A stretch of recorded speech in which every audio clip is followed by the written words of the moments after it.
So those were the supplies that we bought for the helmet. On top of that, sandpaper, obviously that's pretty basic. And you need a good blade, like an X-Acto knife. And that's pretty much all you need supply-wise. And then you're going to need a space to be able to paint, preferably with good ventilation. So in this video, I actually want to start the process of the helmet painting. This is going to be a long process. It's going to take multiple weekends for me to work on it. But I did want to start it today. So I'm not going to leave you guys empty-handed. Let's talk about starting the helmet. First, obviously, we're going to have to take it apart to a certain degree. Now, the professionals, they gut the helmet almost the entire. But you don't necessarily have to. There's a couple things that you can do. When I did mine, I did not undo the entire helmet. I actually masked around. Now, it's easy to protect the inside and the bottom of the helmet. That's so easy. I mean, you can just, the tape would do it, and that's what I ended up doing. I ended up putting a bag in here, and that's easy. The issue is the trim, like these edges around the eye port and the trim around the bottom of the helmet. That area is tough. So what did I end up doing? Well, basically, I kind of chose a design that would make it so that coincidentally, the helmet was black underneath. This one wasn't white. It was black the way that it came new. So then I basically, around the eye port, it's already all black. And I just made the design so that I didn't have to paint anything. So that's one option that you can do is just, mask and then go put the tape all the way to the edge. And then that's it. I noticed now that this trim had like a fuzzy type of material that's glued onto it. It's actually starting to come apart a little bit, but that's different from the way that this helmet is, where it doesn't have that fuzzy material. In any case, that's an option. You can very carefully, with your X-Acto knife, you can get the tape all the way to the edge, where you can get the paint all the way as close to the edge as possible. When you pull it up, you'll be left with almost nothing. I mean, we're talking about maybe a 32nd of an inch worth of a white line if your helmet is white. You can just design it such that the edge already is supposed to be white, then you'll never notice it. Or you can just, live with it. I'm going with a different option. There is another option which wasn't available before, which is to buy the trim. So I'm going to be able to remove this trim entirely and buy a new trim, and not from Bell, because that would be a pain in the butt.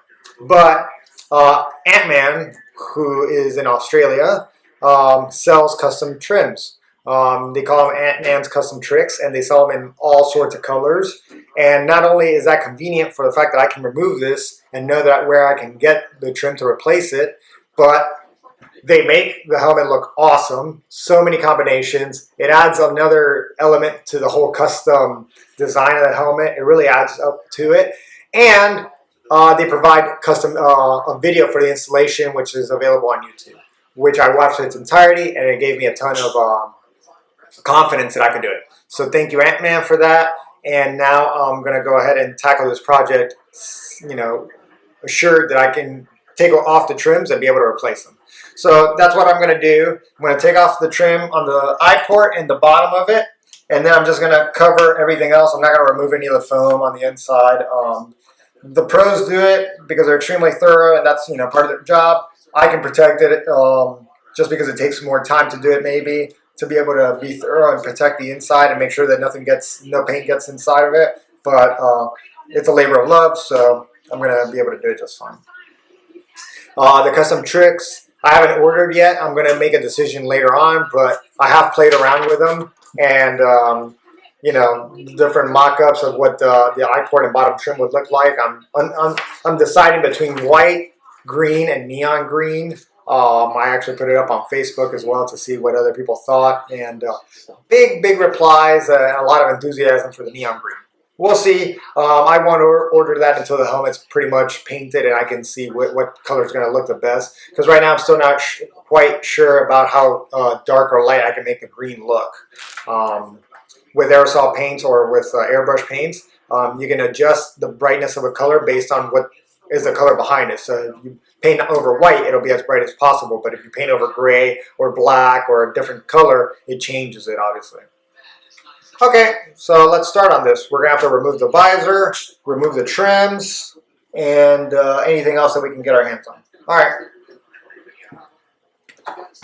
To start that, you need some hex keys. Luckily, that was provided by Bell. Cool little key.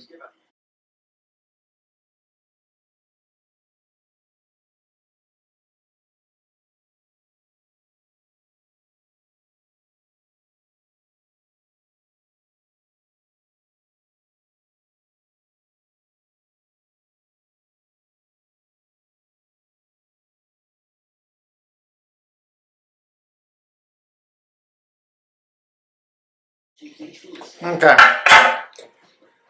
Okay, so I took out the visor and I took out the little screws. I'm going to save them. I also took out the little washers, which are some kind of little plastic and everything. They're clearly, they use like a 3M adhesive spray on the back of them. So they're a little bit sticky. We'll save them just as they are. Save all this stuff. And I removed the little covers for the Hans close.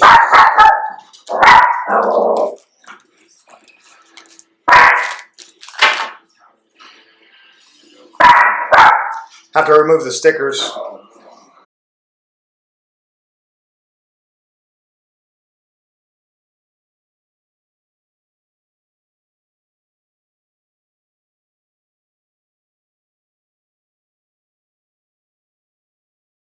Okay, so now we've removed the stickers, and we're almost there. Now comes the part. We're going to remove the trim from the eye port.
Okay, so that was a lot harder than I thought it was going to be. They definitely glued the shit out of these things, and I don't know. Just from watching Ant-Man and his video, it seems like they glue it down, obviously, but not necessarily with Gorilla Glue. That was a real chore. As you see, the job is not done yet. There's still more little details that I need to get. So I'm just going to be working on that for maybe the next hour or so. But we're going to get it completely cleaned off and have that clean. It doesn't have to be perfect, but pretty close. Definitely want to give at least a good surface for the new trim that's going to come on top of it. So especially here, like this is like really bad. So I'm going to make sure I get all of it off.